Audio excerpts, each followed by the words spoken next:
Ja, ek het 'n snaakse storie oor Veels geluk liewe maatjie en daar was 'n kaptein van die polisie wat verjaar het. Hulle vra toe vir Karlien om happy birthday te sing, maar Veels geluk liewe maatjie was obviously so ingrained in haar kop dat sy gegaan het happy birthday to you, happy birthday to you.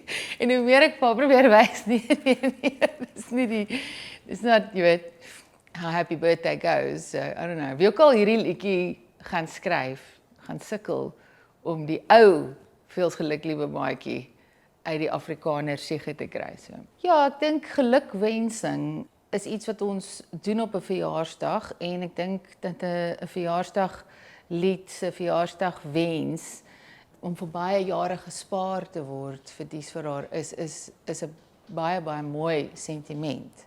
Ek dink die skrywer van die nuwe liedjie gaan moet dink aan wat hulle dink die belangrikste sentiment is. Probleem met 'n verjaarsdagliedjie moet ook nie te lank wees nie. So jy het min tyd om baie te sê. Dis baie moeilik om min te sê, vra my want ek hou van praat.